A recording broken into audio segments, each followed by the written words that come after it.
Good afternoon, everyone, and a very happy Thursday afternoon to everyone, no matter where you are joining us from, whether it's here in the United Kingdom or in one of the many countries across the world where we've been delighted to see people signing in every week to watch our Thursday lunchtime lectures. So a warm welcome to you all. As is always the custom with these lectures, the first 10 minutes of the lecture we dedicate to something called Church of the Week, where we explore one of the 356 churches which are in the care of us here at the Churches Conservation Trust. So I'm going to pass you over to our Chief Executive, Peter Ayres, who's going to talk to you about this week's Church of the Week. Thank you, George, and hello, everybody. Apologies for my slight sniffle. I can guarantee that I do not have COVID, but I do have a bit of a cold.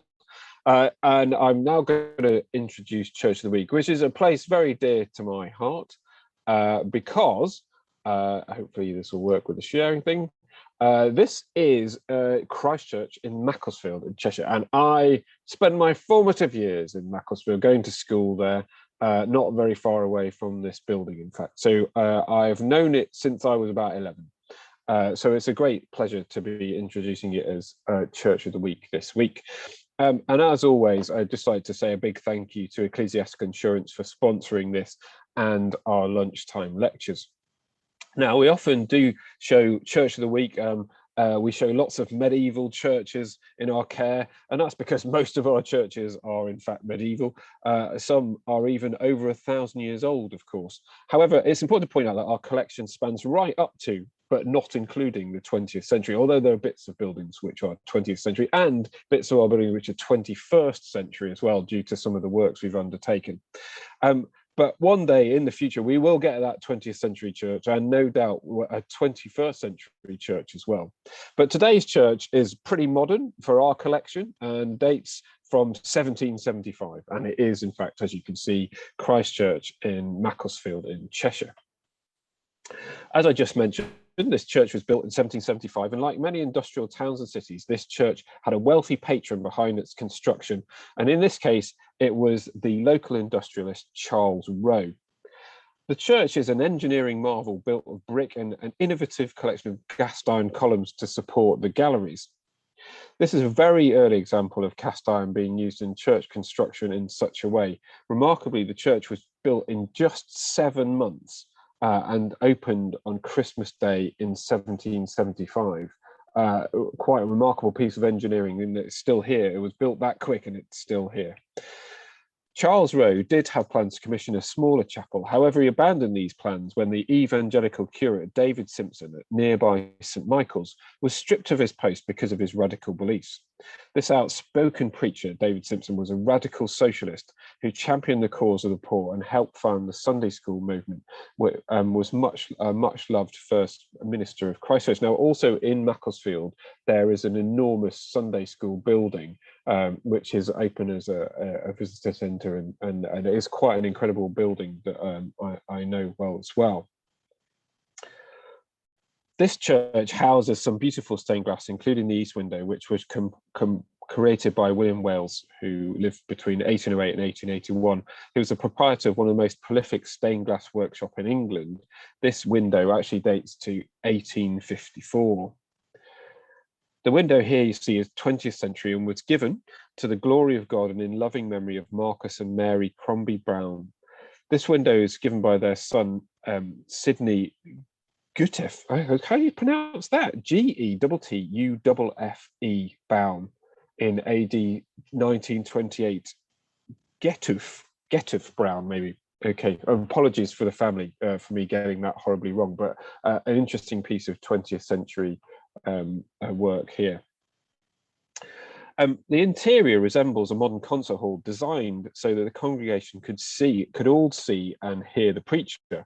The most important part of this, the original pulpit was more than 3.5 meters high, allowing the preacher to command the attention of the congregation throughout this large church. John Wesley, the founder of Methodism, preached from this pulpit at least 12 times. Though it's now somewhat altered, the pulpit still survives in bits, I think. It's quite an incredible thing, but you can imagine how dominant this would have been in the heart of the building itself. The east window glass was given in the memory of Charles Rowe's son, daughter-in-law and grandson. And Rowe's ornate monument in marble is on the south wall. You can see on the left-hand side, it lists a detailed description of his achievements and shows his silk mill with water wheel, his copper works in Liverpool and Christchurch itself. It is an incredible building. And the last time I was there, actually, I think it was at midnight when I met the mayor for a glass of champagne. And midnight meeting the mayor of Macclesfield. It's an interesting collection of things. So there we go. There's Church of the Week. Over to you, George. Thanks so much, Peter. And I'll just stop your screen sharing there, and we'll go into. Oh, sorry. That's all right. And we'll go into questions. So everyone, we've got time for a couple of questions for our chief executive. So if you've got any burning questions that you'd like to ask Peter, please do comment away on Facebook, on YouTube, if you're watching on Catch Up, and we'll put them to him. If we don't have time today, we'll put it into another future Church of the Week. So Peter, earlier this week, we were up the north. We were in Sunderland at Holy Trinity. And I just thought it'd be a good opportunity to tell people about some of the work that we're doing there, because this is a multi-million pound that we're nearing completion of up in the north. And I just wondered if you could tell people about what this church, why it's needed so much money investing into it, and the benefits of all that money and what it's going to mean for the local community there. Well, I think I'm very proud of this project for the trusts, because this is us investing many millions of pounds, thanks to the generosity of all the donors, including the major donor, which is the National Lottery Heritage Fund, thanks to them. And what we're doing is we're investing this money in a very significant listed building in the heart of Sunderland, one of Sunderland's most deprived areas. And what we're doing is bringing a building which was originally the heart of Sunderland, when Sunderland didn't really exist. The beginnings of Sunderland are in this building, because the building not only houses a church building itself, but it also housed the council chamber and a library for people. And at one point also contained the fire engine, the fire cart for the town as well. So it was a civic hub, genuinely. In the 19th century, this town became moved and became the city of Sunderland eventually. But it moved away from this particular area, and this area has been an area of deprivation for some time. And what's important about this is we brought the building, structurally it was in a nightmare, literally. So it was damaged in the war by bombing in the Second World War, and had a terrible roof as a result, and the plaster ceilings had failed. And then in the 1930s, there was a lot of work done to the building, and they did it without providing any form of foundation as well. So the building was actually falling down, which was a big problem. So we spent loads of money making the building structurally sound again, which you can't tell because it's now looks amazing and structurally sound. But actually, we've also spent some money putting modern facilities in this building so that it's something that can be used by the community for the next 100 years or so. And I think it's going to be amazing when we get it over the line and open it. It's nearly done. And also, one of the great attributes of it is the lighting scheme inside means that you can take selfies which look like you have a halo on it as well. But I'm sure we'll show some pictures of those when they come through. But a very significant bit of work and effort from everybody involved, and the local community of Sunderland as well, in this particular area, to bring this building back to life. And it looks amazing. It did have perspex windows, now it's got glazed windows, and the difference that makes is quite incredible. Is that me eulogizing it enough about that? It was just a great experience. It was fantastic to be there.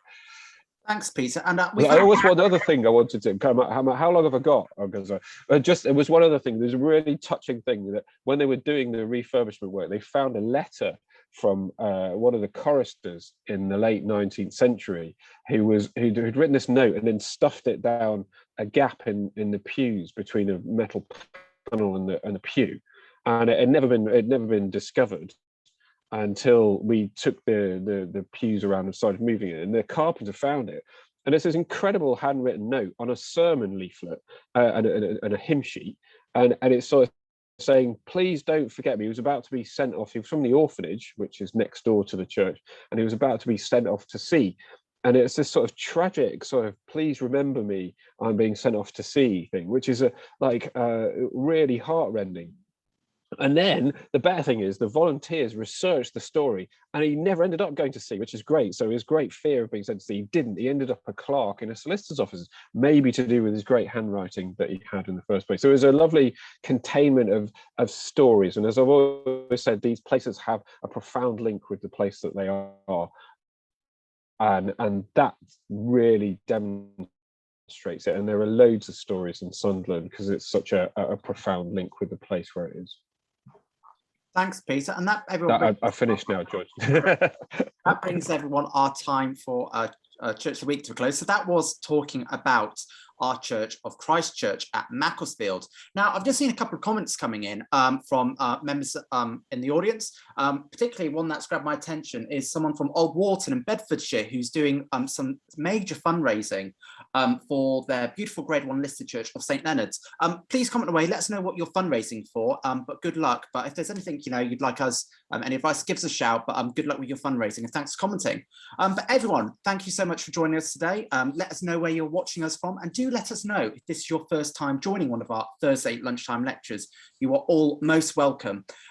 These lectures are always 100% free of charge. We do not put a paywall up. So if you see anyone commenting away, asking you to click elsewhere to watch it for free, please don't click it. You can only watch it live at present on our Facebook. These lectures are recorded, and those recordings are also available freely, and those are currently available to watch on our YouTube channel, but also on our Facebook playlist. Now, there's a link to our Facebook playlist in this video description, but if you can't find it or any other problems, please do either comment away in the chat or send us a direct message. Now, if you're enjoying these free lectures, and we get thousands of views over a couple of weeks after each lecture, which is amazing, please do consider supporting our work. We can only continue with these lectures thanks to the generosity of everyone who's been watching them. But I'm really excited to say that the series is planned to continue in 2022, and I'm already booking lecturers up for the new year and spring. You'll be hearing details about those very shortly. But you can donate completely securely through our website, which is visitchurches.org.uk. You can text donate also. So if you text CCT to 70331, that will give us a gift of £3. But also there is another way that you can support us, and that is by becoming a member. Now, there's lots of benefits of being a member with the Trust. But if you join us as a member by direct debit and use the offer code LECTURE, and that's lecture in capitals, you'll get a free copy of this. This is written by one of our previous lunchtime lecturers, Dr. Richard Stem, and this is The Secret Language of Churches and Cathedrals, Decoding Christianity's Sacred Buildings. And it's a great companion. I've seen loads of comments coming through from our lecture audience members who have already got their free copy of this book. Do let us know what is your favourite part of the book. But also, next week, we are doing a book launch to celebrate next week's lecture, and that's on witches. So we're going to be joined by Dr. John Callow, who's an honorary fellow at the University of Suffolk, so from my home county. Now, that book is launching next Thursday.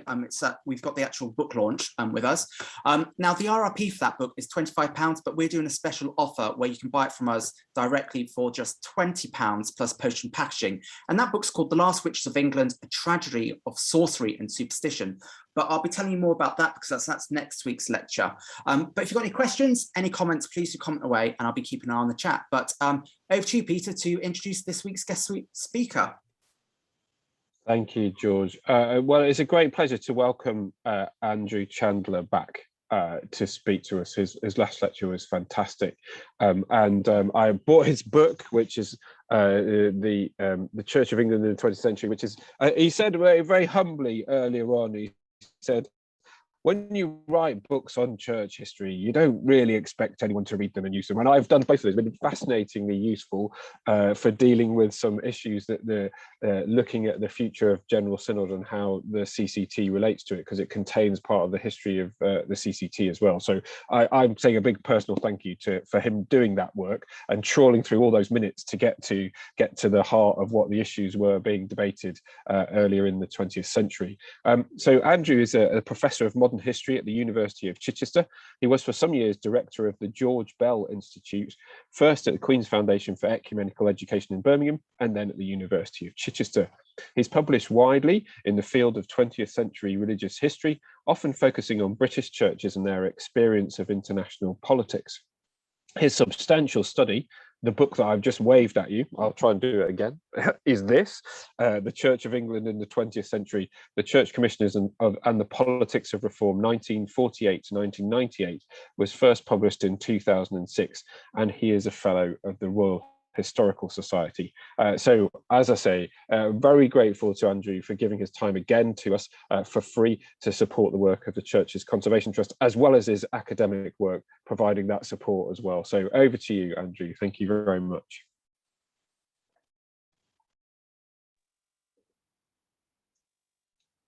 Thank you very much, Peter. I should first of all make quite sure of the ground. George, am I coming across loud and clear? Good, excellent. Okay, thank you very much. Well, it's a pleasure to join you all again for this Church's Conservation Trust lecture. And I'm very grateful to Peter for introducing me so kindly again. I think I should say that the book that he waved at you just now was published quite a long time ago. So you mustn't in any way mistake the occasion and think that there's some sort of authorial self-interest at the very heart of what I'm about to say. Very far from it. Now, last time I joined you, I was talking about the Church Commissioners. And the Church Commissioners are in many ways a subject both very public, but also strangely obscure in the life of the Church of England. That was one of the points I certainly wished to establish in what I was saying. But there were two other things that were really important, I think, in that lecture, insofar as they relate to today's talk. The first is that I suggested that the work of the Church Commissioners when it came to church redundancy showed that they were trying to negotiate and even in a way to manage a relationship between a historical society and a contemporary one. And that these things were in many ways very difficult to attach to each other because those societies were in themselves very different things. And I think that theme remains important today, but in certain ways is sharpened with the subject matter that is, of course, on offer this afternoon. The second point that I wanted to make in that lecture, though, was that even a small church building can represent in many diverse ways the great themes which wrote the social history of Britain across the 19th and 20th centuries and before. They are social buildings, they represent public culture, and therefore they cannot, in a sense, ever be obscure to a historian or anyone who is alive to the themes of history, because they represent them in such a concentrated, crystallized way. And all of that, in a sense, represents, I suppose, an argument in favor of the work of the Trust itself. You only have to look around you to realize that the source material by which we may interpret our own day and the ages that have gone before it is simply to be found on the street corner, on the high street, and anywhere you may care to look. Religion in that sense is ubiquitous, its presence is pervasive, it can be keenly felt wherever you may find yourself. Now, I'm going to share my screen with you and give you a sense of how one might begin to think about today's subject, which is how and why churches and chapels and places of worship may close. So let me share my screen now, and I'd have to, there we are.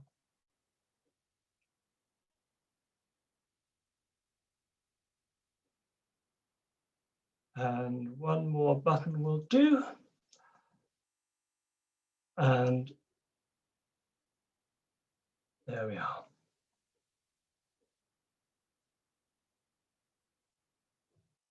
Why do churches and chapels close?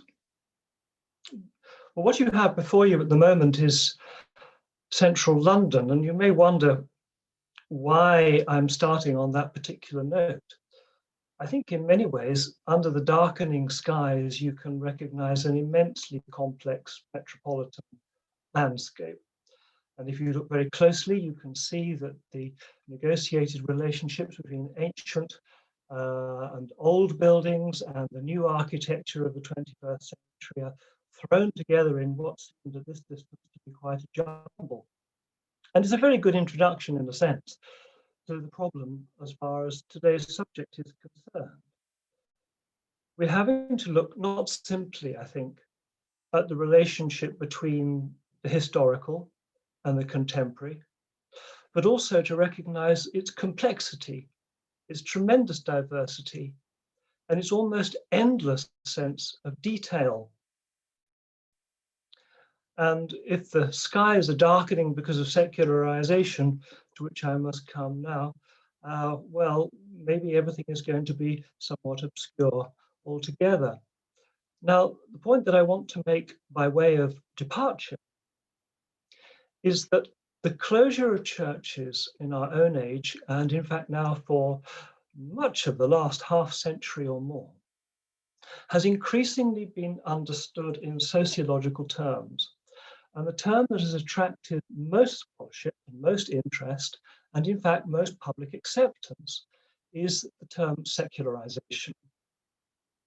Now, secularization is a thesis. It basically suggests that there can be a loss of religion, and that secularization is, in a sense, a process. It's an ization, it's happening, it's going on. It hasn't finished. Now, that sense of movement has engaged historians who like to try and identify some sense of chronology and even some moments at which a change occurred in the relationship between British society, in this case, and its inherited or recently devised religious affairs and ideas. Now, what are those patterns, those points? They are very, very difficult to be sure about. Some people suggest that what has happened to religion is not just change, but it is decline. And points of decline might be found, for example, in Darwinian evolution. Or, it has often been argued, the experience of the First World War.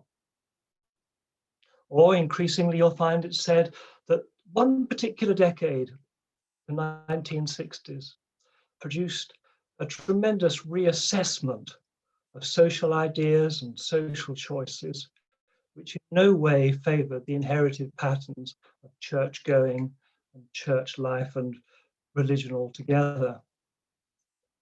Well, of course, the reality is that nobody can quite agree, and many academic careers are sustained by developing a particular line of inquiry or a particular understanding of what has happened. But we certainly can be clear that the imagery of secularization, if we are to adopt the term, and you may or may not do so, is very obvious.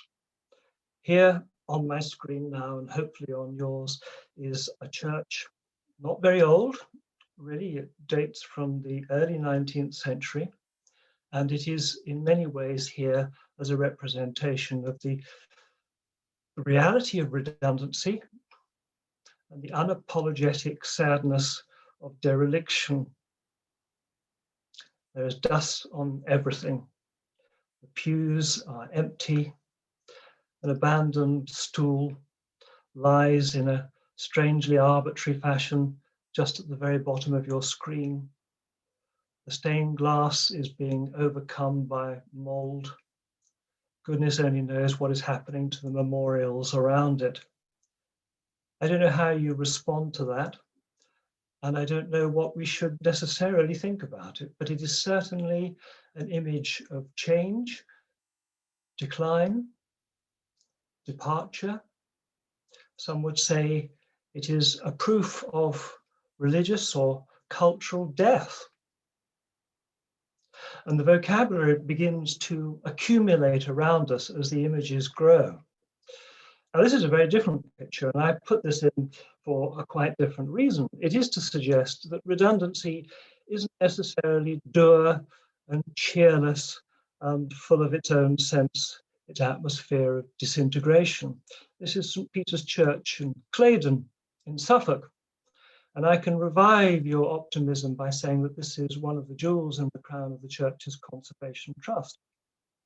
Well, it looks very good indeed from the outside, and of course on the inside it looks quite as impressive. It shows what the arts of conservation can maintain. And it shows that the end perhaps is not yet. This looks very much from the outside like a going concern, even if what is going on in the inside might have changed.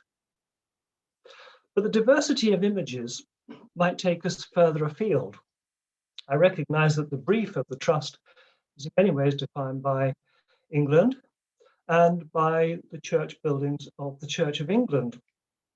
Well, this is Wales, and this is the architecture of nonconformity. Why have I used this? It's because in many ways the Bethania Chapel in Maidstone, which is a particularly well-known and admired example of nonconformist architecture, shows that this is a building which belongs to a certain age. It is the architecture of the early 19th century. It is the architecture of a culture of locally rooted, confident nonconformity. The architectural ideas are different. There is a strong sense here that this is a building for a worshipping community which has built it largely through its own finance, its own labours and exertions.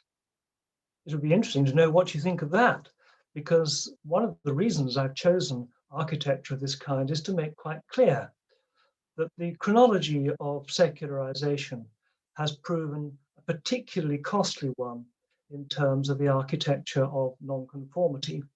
The churches that became in the 20th century collectively known as the free churches. Here we're looking at the inside of Bethania Chapel, and you can see that the argument expressed by the architecture is very distinctive indeed. There's the organ at the front. There's the pulpit just in front of it. This is the pulpit from which the sermon would proceed, and it shows the centrality of the revealed and spoken words. And what an extraordinary thing it must have been to walk into a building like that in its heyday and to have felt part of the community which made it its place of worship.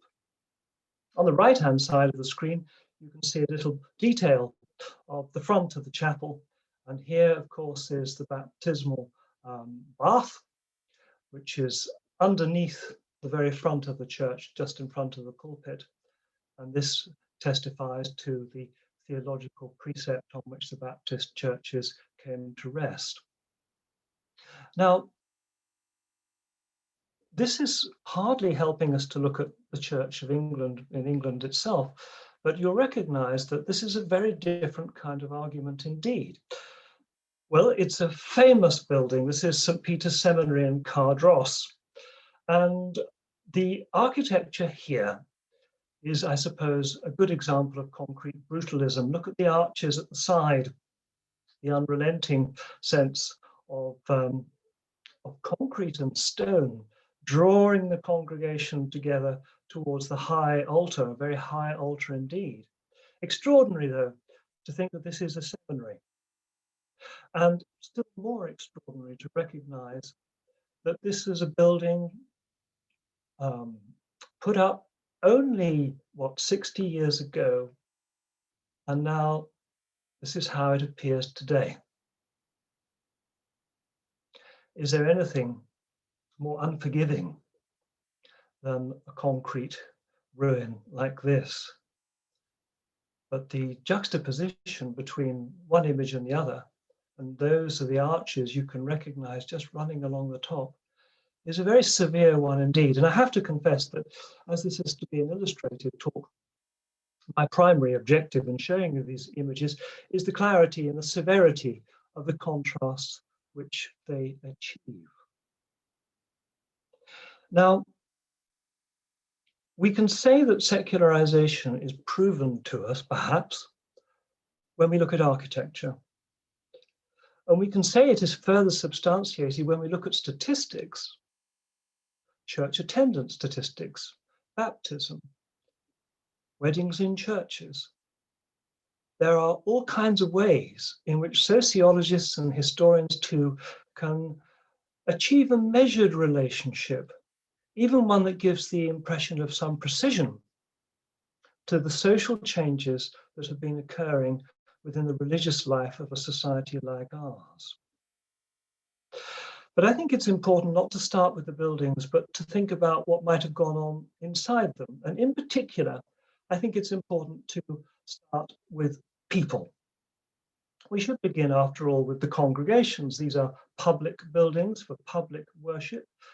They were all built, whatever the tradition might be, and whatever the time of their creation, for people to inhabit, to use, to sing in, to worship in, to talk in, to share in conversation the experience of life which brought them together in one particular place.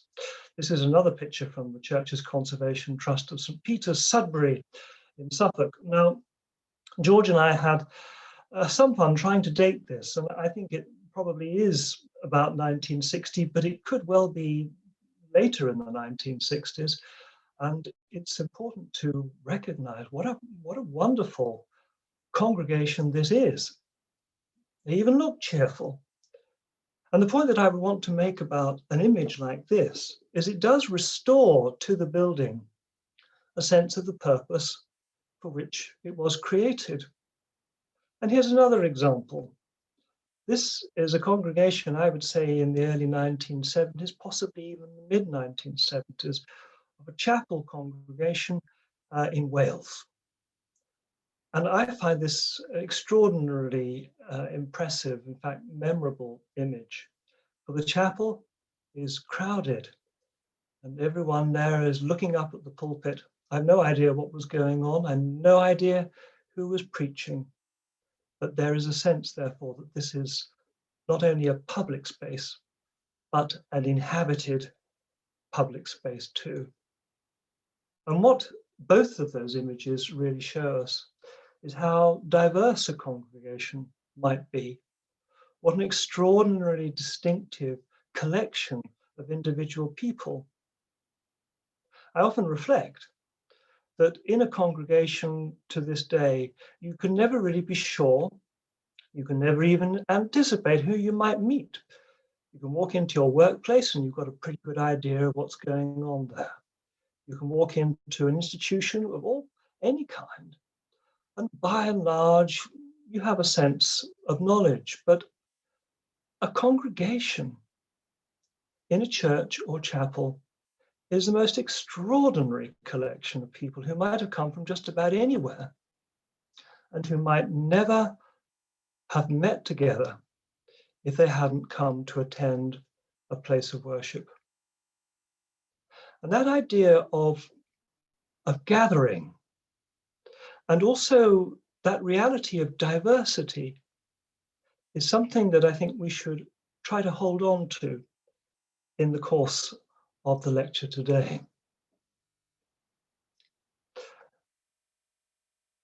Now, I think that the secularization thesis has helped us to acknowledge that in many ways, religion in this popular, public, diverse way had a tremendous apogee in a particular age, and that was the 19th century. It wasn't just religion that prospered in the 19th century. It was also civic culture, patronage of the arts, a tremendous sense of public patronage. Victorian Britain was in many ways a distinctive civilization. And the 20th century has seen in so many different ways a spending of the capital that accumulated in that particular civilization ever since. And in many ways a running down of the capital on which so much of it came to rest. Victorian religion was diverse and popular. Think about nonconformity. Think about Methodism in its various kinds, primitive and Wesleyan, and so many others as well. Think about the Baptist churches, Congregationalist churches, Presbyterian churches. Think about the Society of Friends, Think about the Roman Catholic Church, think about the Church of England. Goodness, religion is very evident in public life because there is so much of it. And so much of it, in a sense, has become popular. It can be found in the reading material that you may now discover on the shelves of second-hand bookshops. It can be found in the tremendously broad and often bold and courageous public worlds of good works, charity, politics, international concern. I think that the sense of idealism, which underpins so much of this, is certainly something we shouldn't take for granted. A belief that the world could be improved, that the gospel could be lived and found indeed to be a social gospel. Not every society manages to become perhaps a civilization, and civilizations might require a degree of idealistic confidence and courage in order to prosper. For without these things, they can end soon enough. The sociology of Victorian religion was tremendously complicated, and every tradition really represented it.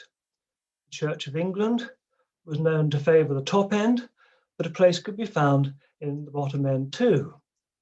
Middling sorts or the middling classes found in non-conformity an essential religious home. But even here, there were many strands, often quite different. Congregationalism was pretty affluent in many ways. The Baptists were far less so. The Wesleyan Methodists were more prosperous. The Calvinistic Methodists and Primitive Methodists, less so. And there is a sense, therefore, that a lot of this can be understood in rather tribal terms.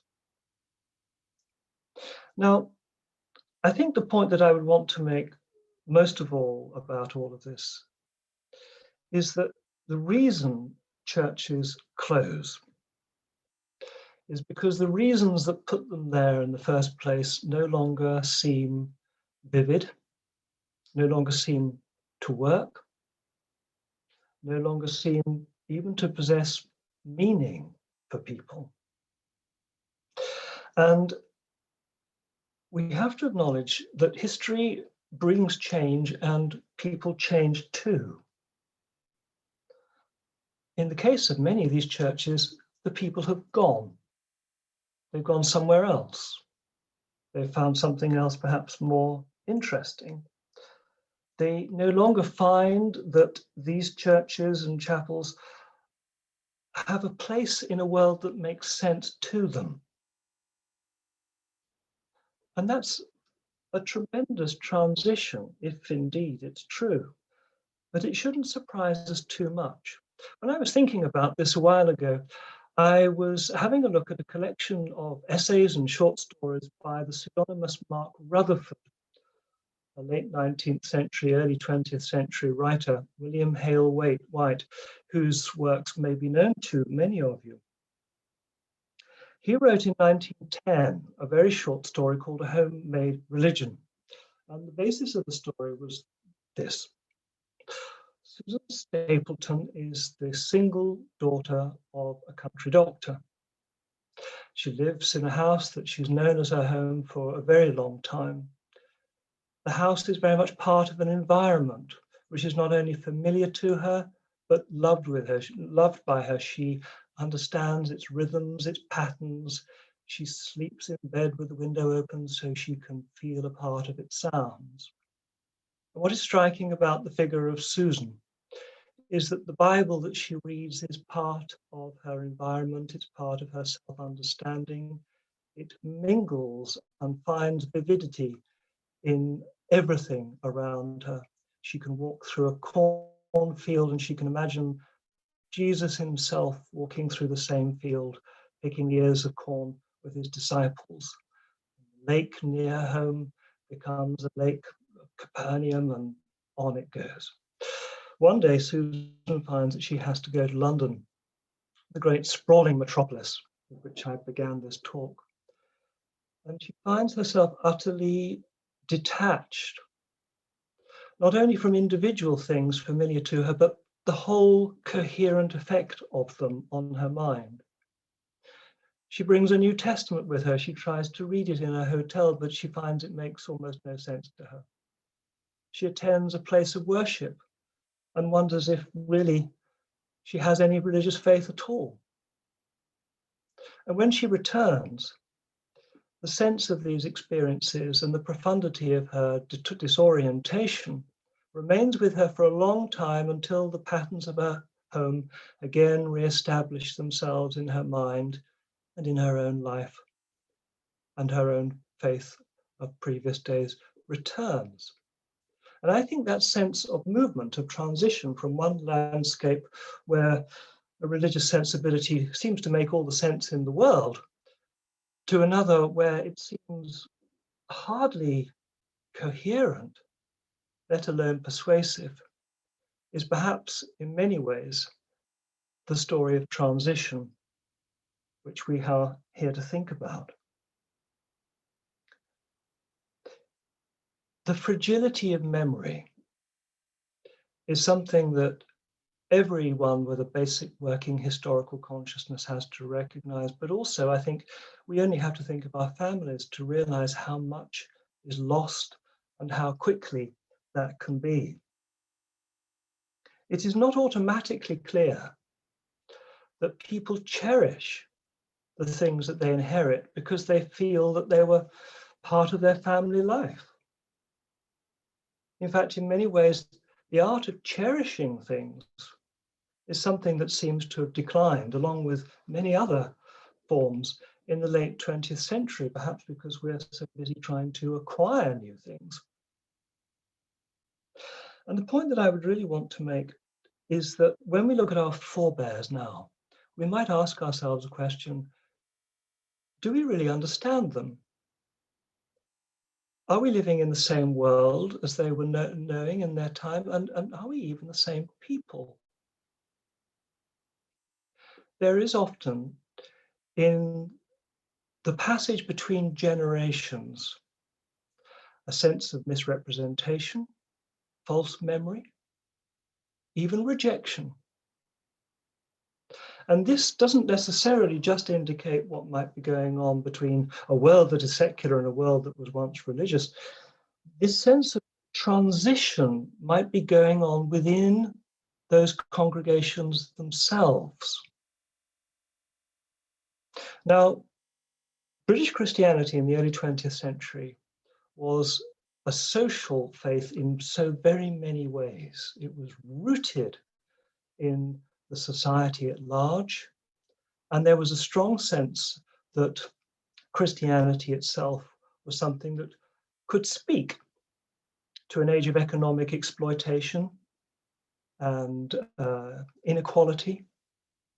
And this sense of a social gospel produced within it a variety of themes, public concerns, sources of idealism, which within only one or two generations could become extraordinarily obscure to those who came afterwards. Take, for example, temperance. Temperance in British Christianity in the first half of the 20th century remained a very influential, very powerful state of mind and state of personal practice. It almost entirely evaporated. And in fact, many church people by the end of the 20th century would look back on the temperance movements with a sense of embarrassment, as though the cultures, the diverse social cultures that have gone before, really represented one monolith of social disapproval. And yet, oddly enough, those who look back with such ambivalence were in many ways parts of congregations which were far less diverse, far less socially committed. And one should recognize that the temperance movements were in many ways expressive of a social Christianity which was bold and had a confident sense of engagement with the great economic giants of the age. Another example would be international mission. By the end of the 20th century, people would look back at the missionary societies of the 19th and early 20th century, fearing rather that this had become nothing better than an appendage of empire and a form of unrepentant cultural imperialism. Now, the strange thing is that in the early 20th century, British Christianity, when it was interested in Christian missions abroad, was much more interested and involved in the state of the world altogether than perhaps it could be found to be at the end. And what I therefore think we have is not just simply a change between generations, but a narrowing. Secularization is not simply about closing buildings or losing numbers. It's about some sense of consciousness that loses the old areas of richness, diversity, and experience, and concern, and activism, and engagement, which were once its commonplaces. There has been, I think, a kind of retreat from the world. And one of the strangest examples I ever encountered within the context of my own work was in writing a book about a theological college, which was a Methodist theological college in the 1920s, 30s, and 40s, until it amalgamated with an Anglican theological college, also in Birmingham, in 1970. Now, what was very striking to me about this was that the young men who sought ordination as Methodist ministers in the 19-teens, 20s, and 30s were full of life and full of the sense that they were becoming part of the world by becoming part of the ministry of the church. And yet in the 1960s, one begins to pick up in the pages of the student magazine a sense that the church is somehow not a part of the world, and that there is a great retreat going on. And that to be a Methodist minister is not, in a sense, to be somehow caught up in the moral and political dramas of the age, but is instead to be consigned to something rather different, which follows a quite different understanding. Now, there is a sense very often that secularization, if we are to accept the thesis, is something that the world at large has almost done to the churches. It's very much defined by the power of context. And against the rampaging powers of secularization, an individual, church, priest, minister, congregation, well, has very little to offer. But I think it's important to recognize that even if we think that there is an element of process involved in all of this, few historians would, I think, accept its inevitability. And that is a very important point to hold on to. The eminent historian David Hempton, not very long ago, wrote the following sentence, and this, I think, has remained with me for a very long time. He writes as follows.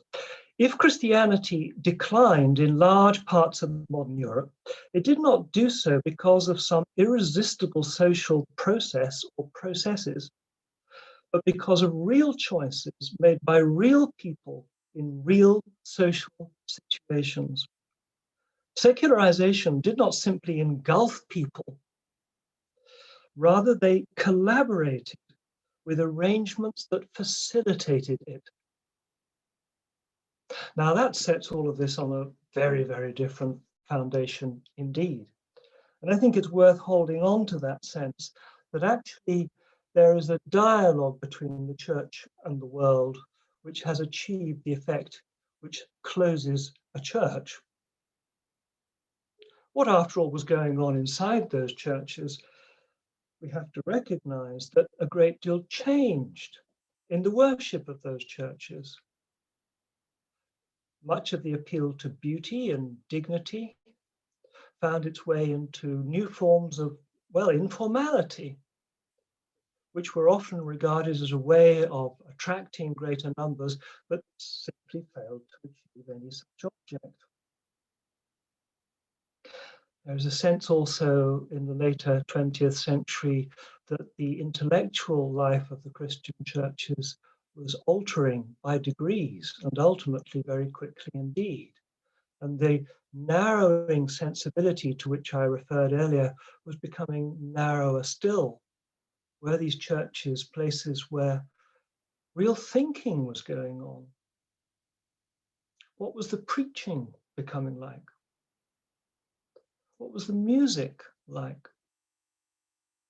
How are these things, in a sense, working in their relationship with the wider social environment from which the congregations were being drawn? It is curious, in a way, that we are today more and more encouraged to value, and rightly, diversity in British society, but British Christianity in many ways has become, well, less and less diverse itself.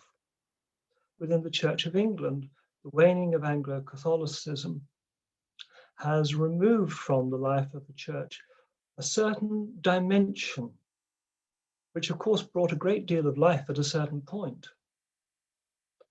And certain forms of, we might say, conservative evangelicalism have often been looked to by those, particularly in authority at the moment, as being the answer to the problem of religious decline. But is that really so? These things we can only judge in the most fragile of ways. And while we may look to a congregation that's thriving on certain principles, we may always ask ourselves a question of how many people were left outside because they found that what was going on inside hardly appealed to them, hardly attracted them, hardly convinced them at all. And then there is another matter which we should acknowledge. Churches are often curious dialogues between top-down authority and the mandates of a bottom-up culture. They are organizations, and people in charge of organizations make decisions. Those decisions may be vindicated by circumstance, but they may actually show wrong turnings as well. In the closure of an individual church, if there is controversy, the controversy will nearly always be defined by a contest between a local congregation and the diocese, perhaps the person of the bishop, him or herself. There is a sense in the rub of that, of an uneasy relationship between authority and the congregation itself. Where does authority actually lie? And who is going to make the decisions affecting the future of the church? Now, I'm not going to suggest that we should understand churches entirely as ecclesiastical organizations, although there are times when one might well begin to feel that is what they're becoming. We are certainly, I think, looking at something that is fragile, it's complex, it's not inevitable. And all of these things are being played out within individual buildings, which may remain places of worship or may fall into the caring hands of an organization like the Church's Conservation Trust. Well, at the beginning of the 20th century, one of the things that we may, I think, argue with some confidence is the speed of this. Whether we regard it as a process of change or decline, whether we think it was inevitable and simply a wearing off of the tremendous joie de vivre of Victorian Christianity in all its diverse forms, we have to acknowledge that the speed of the narrative is remarkable. And those of us who can still remember what it was to turn up every week as children or as teenagers to, let us say, a free church in an English town with a pretty large congregation, still even to be found in the gallery around the top, may now look about us and wonder where it's all gone. In fact, in many ways, we find our way through the world as though we're members of one of the lost tribes of Israel. There is no very clear sense of the home that we might have come from, and there is almost no sense at all of such a home to which to turn. We tend to forget just how obscure what may be extremely public might become. In Chichester, where I work, the town is a small town really, and the cathedral is very much a dominant presence. The university is on the northern fringe, And I can remember some years ago when I did more with and at the cathedral, asking a student if he could meet me at the cathedral for a quick supervision. The email came back, "Hi, Andrew, where is the cathedral?" Now, this was one of my nicest and brightest students. And in many ways, I don't tell the story in any way. I don't tell the story against him, but he does establish a very important point, that our sense of perspective can change in ways that might seem astonishing even to a diligent subscribing member of the Church's Conservation Trust. So much really has changed, and so quickly. When I look at my students now, I realize that they have reached university almost certainly without any contact with a church of any kind, and they will probably go throughout their lives without any such contact occurring, because it doesn't lie within the logic, within the patterns of the lives that they have come to know, the lives they're beginning to grow in themselves. Victorian and post-Victorian religion thrived in the hectic populist contexts of liberal democracy. The age of liberal democracy may well be passing. We cannot really be quite sure what it's turning into. Perhaps a society defined more heavily by the arts of managerialism than anything else. And every time there's an election, perhaps the mandates of an assertive, rather shrill populism. But it certainly isn't the age of the early 20th century. Not even liberal democracy has remained untouched. We have to acknowledge, I think, that religion in all its forms is something of an experiment, and it occurs within contexts that are themselves experimental. The society in which we live now is very heavily defined by a number of things that may serve religion and may assist the cause of public religion at large, or may undermine it, may compete with it, may actually repudiate it. We're living in a world of capitalism in a certain form. We are dominated by neoliberal economics. Our language of money has changed enormously. We cannot deny it. And while in the first half of the 20th century, many Christians spoke about citizenship and even Christian citizenship, it's no longer easy to be sure that we don't primarily think of ourselves as consumers. And that may produce a very different set of connections, associations, and patterns. And then what of technology? It seems to me that we hardly begin to acknowledge what technology is doing to us. We may be very grateful for it for an occasion like this one. But I think that when one recognizes a participatory culture like that of the 19th and early 20th century has become a culture driven by private possessions and private concerns, we can see that a great deal is coming apart. We are retreating not only to our own homes and our own armchairs, but to our own mobile phones quite often. What is that actually doing to us? What actually will it do to the churches around us? The point that I think emerges out of this is that everybody has to seek as best they can models of coherence within which to live. And I think that the religion of the early 20th century shows that in many ways the church has occupied the mainstream, if I can borrow a term from jazz criticism, of society. They could be found in the center, but the migration to the fringes has been self-evident.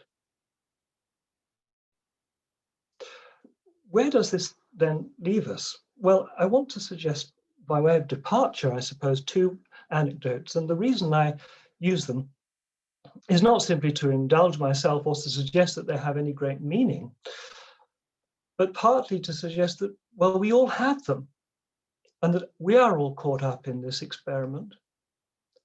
And we are therefore the primary source material to which future historians, if we remain audible, may turn.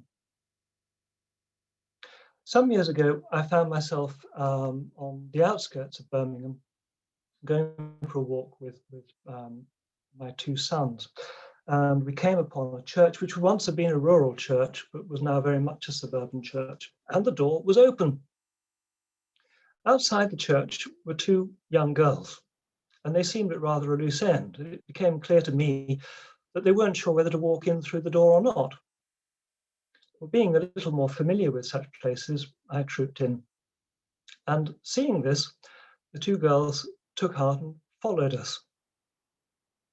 They found an elderly lady stacking hymn books at the back, and one of them had the temerity to go over to her and say, "Excuse me, miss, when is the next ceremony?" The lady didn't know how to respond to this and didn't really give a satisfactory answer. Rather embarrassed, the two girls disappeared. And I never saw them again, of course. I've never ceased to feel rather bad about that and to regret it. I realize I should have shown them around. I should have given them a sense of what this place was about, but I didn't. And of course, such an opportunity would never recur. The second story I have comes from a very different church. Some years ago, I had to go on a sort of working trip to Durham, and I found myself in the cathedral, perusing intently the rather wonderful tomb to Bishop Lightfoot. And as I was enjoying this, a small boy came round the side and he looked at me sharply and he said, "Do you know who this was?" He was only about 8. He was with his grandmother and she turned up just after he asked the question. I looked at him with a firm smile. I said, "Yes, I do know who this was." And I told him a little bit about Lightfoot, and he listened. And when I said what I had to say, I looked at the memorial itself, and under the feet of the effigy of Lightfoot can be seen 2 or 3 stout books. I said to the boy, "I wonder what you think of the books under his feet. Would you leave them where they were? Or would you pick them up and read them?" And he looked at me with a sudden eagerness and said, "Read them." The point that I want to make is really this. Churches, whether they're full of people or not, retain some sense of fascination. That is why they're worth conserving, not simply as architectural monuments, but as spaces that retain some eloquence and some power to engage the interest and the imagination of young people or old who've had no previous connection with them whatsoever. I think that it is important that those who run churches to this day recognize that you cannot simply expect churches to live in a society richly, widely, generously, creatively by thinking you can go around creating New Testament communities, doing all sorts of things, as though the last 2,000 years has hardly occurred. People need the richness, the assurance, the promise of the historical landscapes in which they live. And the work of the Church's Conservation Trust seems to me, therefore, fundamentally important, not simply in conserving ancient fabric or creating museums to civilizations that have evaporated, but actually remaining part of a lively, wider society to this day. And I'm very glad in that sense to have joined you all today for this talk. Thank you very much. Andrew, thank you so much for that lecture, and everyone, thank you very much for your comments, for your questions. I think it's just safe to say that this has been one of the most poignant lectures we've done. It really does get to the heart of some very poignant and very apt questions that we're having to face as society here in England at the moment and across the world. Everyone, I'm going to slightly change the format today with regards to questions. We're going to do them, but I'm going to bring on our chief executive. So I'm going to ask Andrew some of your questions, and then I'm going to ask our chief executive to answer them, because I think there's some really interesting questions that have been asked and some comments made. Andrew, I think the first question I want to put is that obviously over the last 18 months, we've seen, you talked about the church, obviously with the 50s, 60s, this kind of retreat away from the world. Have we seen that, do you think, continuing over the COVID lockdown? Have we seen a retreat further by the institutional church from the world at a time when people may have been needing it more than ever?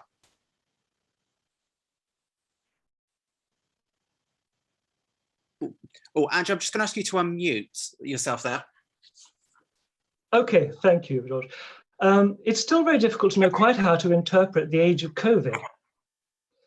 But I think that that sense of retreat has been very widely felt. I'll give you an example. Some time ago, I was on holiday in a part of the country which is very picturesque. I wanted to go and visit a number of churches. They were all closed. I could go into almost any shop and it's perfectly open. And I did wonder why that was and what that really suggested about what was going on, what the purpose of these buildings might be, who was in charge of them, and whose interests they were there to maintain. My sense is that the retreat is palpable in many different ways. And I think part of it is a symptom of a decline in attendance. And part of it is a change in the kind of thought that is going on within the church at large. The Christian faith that is preached in so many churches across the denominations these days is not the same as the gospel that was preached from all kinds of pulpits in the first half of the 20th century. I think that there's no question about that. The theology has become more narrow. The sense of engagement with the world has weakened, and therefore there is less and less of the world to be found in a church service than would have been the case 50 years ago so very widely. It's important to recognize that nonconformity, the free churches, were floated in many ways on a tremendously bold and confident appeal to public idealism in all its many forms. It's harder and harder to maintain these things where congregations age. It's harder and harder to do these things when people feel on the defensive and are frightened of being criticized. And there are so many things that would contribute to that. But I think that the reality, and I think it is a reality of decline, is to be found in forms like that. And they seem to me to be growing all the time. Thanks, Andrew. And Peter, do you have any comments that you'd like to make about that? Because I know one of the things that we've, as a trust, been praised for is that we made an active decision, and particularly you and our SMT made a very active decision and put a lot of effort and resource into trying to keep our churches open, didn't we? Well, during lockdown, we found an excuse to keep all of ours. I mean, we closed them initially because everything had to close, but we got them open as soon as we could. And then we made a decision that churches were allowed to be open, and we took the decision that actually having them open was more beneficial use. And we said they were there as places for private prayer or reflection, and anyone could go in. You just had to obey the social distancing rules when you were there. What also happened, what we also did is we put a poem in every single church, and the poem was commissioned. It was actually written, although it was described as anonymous, it was actually written by our chair, Peter Ainsworth, who sadly died very suddenly earlier this year. And so actually it sort of became even more poignant, I think, to have these places available to people. And we got a lot of really positive feedback that the doors were open, and people were really grateful for the fact that we'd done that. I can't say how it really impacted. It was the right thing to do from our perspective, because we felt, we've always felt, these are important bills. And the poem itself, which you can probably find on our website if the team will put it up for you, for those of you who haven't seen it, talks about how these buildings have endured plague and pestilence before, and wars and everything else, and how they stand as a testament to that. And I think from my perspective, why wouldn't they survive something else? And there's something about the idea of continuity and also change. Churches haven't always been in really good repair and always open. One of our churches in Preston Deanery in Northamptonshire in the Elizabethan period was a dog kennel and a dovecote. And it wasn't until the 18th and 19th century that it was brought back into use as a church. And now you would go in and go, well, must have been a church forever, but actually it had seen rise and fall, the decline and growth again. So I think the important things there, that from the building perspective and from our point of view, from a trust point of view, I want the doors open and to recognise that anyone can come in through the doors. We want to overcome those girls who are wavering on the doorstep of whether they come in or not. We are actively trying to say these buildings are for everybody, and the historic parish church in this country is for everyone. It was built by everybody and everyone contributed, and we feel they should own it again. But society doesn't quite see it that way. And Peter, I'm going to come to you first for the next sort of your take on something. Is that Andrew's talked, and quite rightly, about conservation charities such as ourselves who place an emphasis on obviously maintaining the fabric, keeping the buildings in good condition. But what role does the community play, not only in helping us preserve the fabric, but actually in our strategy? And because I think one of the things that really sets us apart, and actually one of the biggest challenges facing churches, is motivating communities and inspiring them to use and love their historic buildings.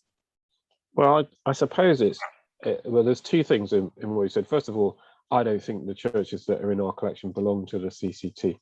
They belong to the place where they are. They always have done and always should do, and we need to be more overt about that. They're not ours. We're merely helping, and our vision for the trust is we're an infrastructure of support to help communities to use and love their historic places of worship. They are profoundly linked to the place where they are, but people need help to do this.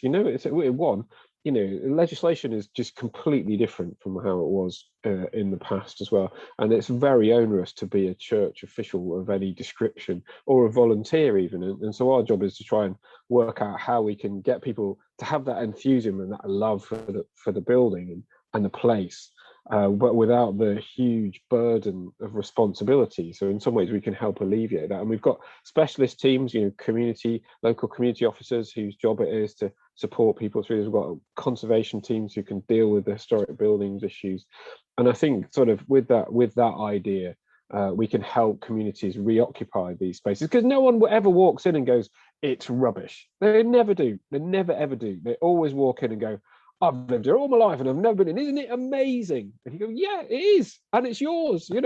Come and use it and make sure you can be part of the solution for the future. And if I may be so bold, is actually what I think the world needs at this stage is to look very objectively about how we manage these buildings into the future. And there's no way that can be done without a trinity, if you like, of support from church, from state, and then from communities, from local communities. Without that, these buildings will not survive, and we need to hand them on. They're so important, and as I say, have a profound relationship to the place where they are.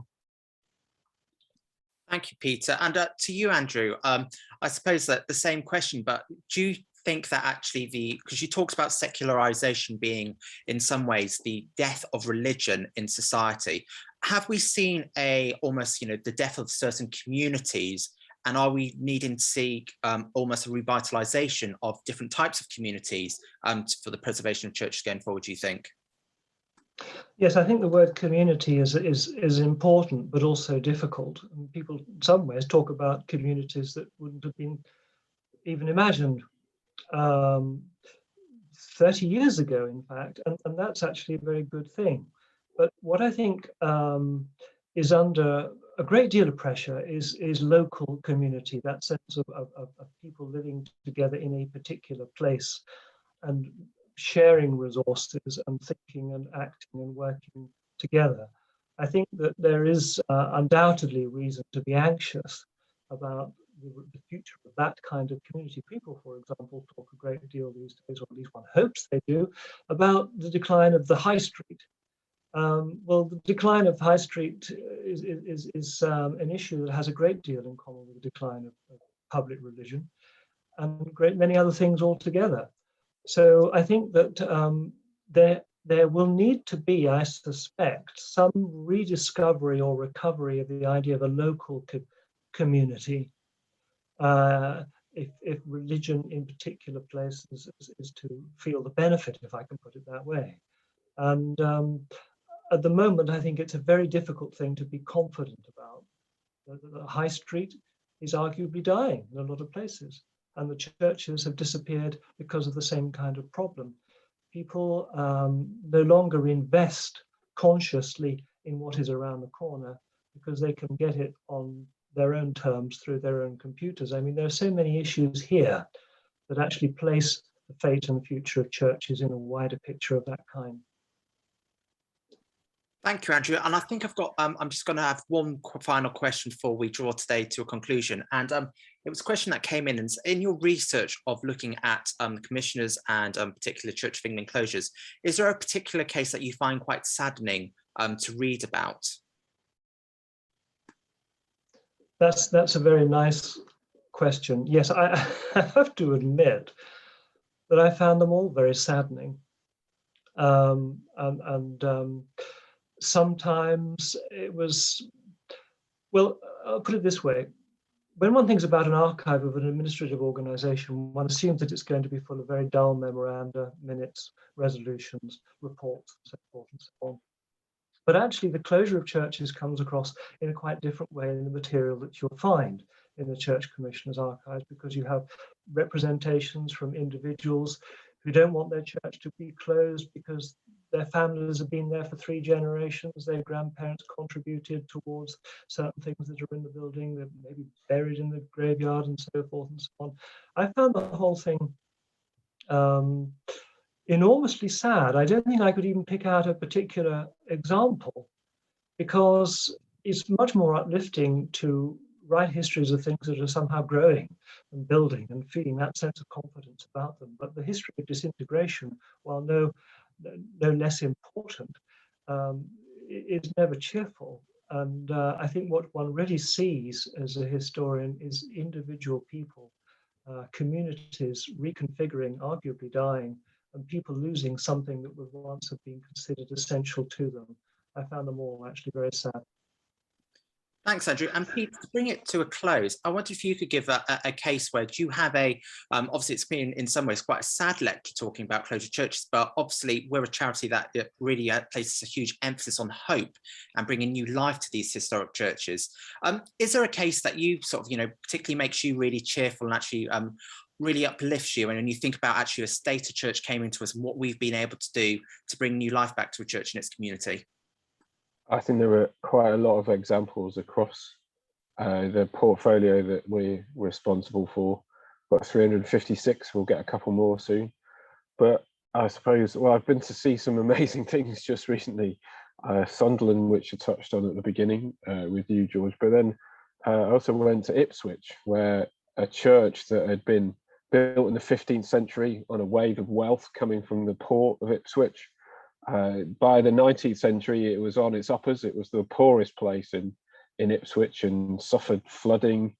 Was restored in the 19th century, suffered flooding again, including sewage. I always like to say that because it sounds disgusting. And then the Victorians invested again and put a concrete floor in the building. Unbeknownst, it solved the flooding problem, but what it did was it started eroding the 15th century columns of the church building. It was bombed in the Second World War, got a bomb through the roof, blew the windows out, and it was 1946, it closed. It was in a meanwhile status for a long time. I think that it became the headquarters of the Boys Brigade in the 70s or something like that. And then in the early 70s, it came to the church's conservation trust, and we looked after it without any idea really what to do with this thing. For quite a long time. We were a conservation charity, we are a conservation charity, and we conserved it. We did spend some money on it, but the major problem was the floor. Anyway, I'm sorry this is taking so long, but basically we involved a £4.5 million project with Suffolk Mind, and again with the National Lottery Heritage Fund generously funding quite a lot of this, we changed the whole building. We built an extension, put a mezzanine floor in, got rid of that concrete floor, solved the conservation problems of it. Amazing, worked really, really well till the pandemic. Suffolk Mind pulled out because they were worried about their future in that building. It wasn't what they wanted to focus on. What were we going to do then? Actually, we brought it back. It's just reopened as a Church of England church.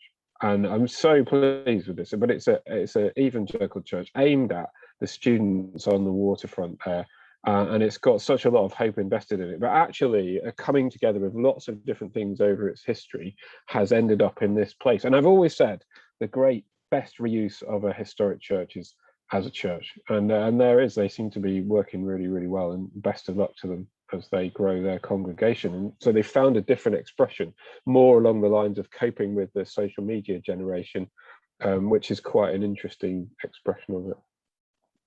Thank you, Peter, and thank you, Andrew, again for your time and generosity in doing this lecture today. Everyone joining us today, I hope you've enjoyed this lecture. As I said, it's been quite a poignant lecture, and it's explored some really important questions that we'll be no doubt sharing and keeping to explore with you, our followers, over the coming months and years. If you've got any other questions, please do keep them coming, because we do keep an eye on them, and we might be able to get some blog articles out about some of the questions that you post, and we'll try and get you answers. But as I said at the start of this lecture, if you have enjoyed it, please do consider supporting our work at the Church's Conservation Trust. You can donate through our website, which is visitchurch.org.uk.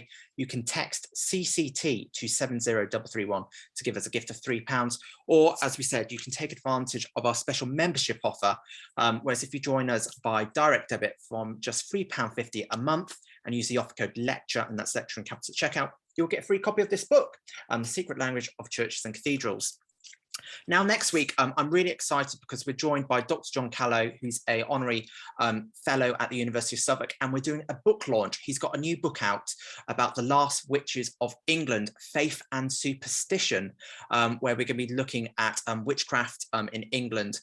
You can pre-order his book through our website at the moment. Its RRP is £25, but we're selling it for just £20 plus postage and packaging, and all proceeds from the sale of those books goes directly to helping us conserve historic churches across the country.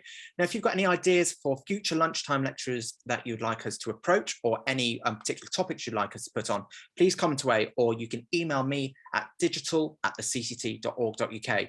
But I hope everyone's enjoyed this lecture. Thank you once again for joining us today, and thank you to our lecturer, Professor Andrew Chandler. Take care, everyone, and we'll see you next week.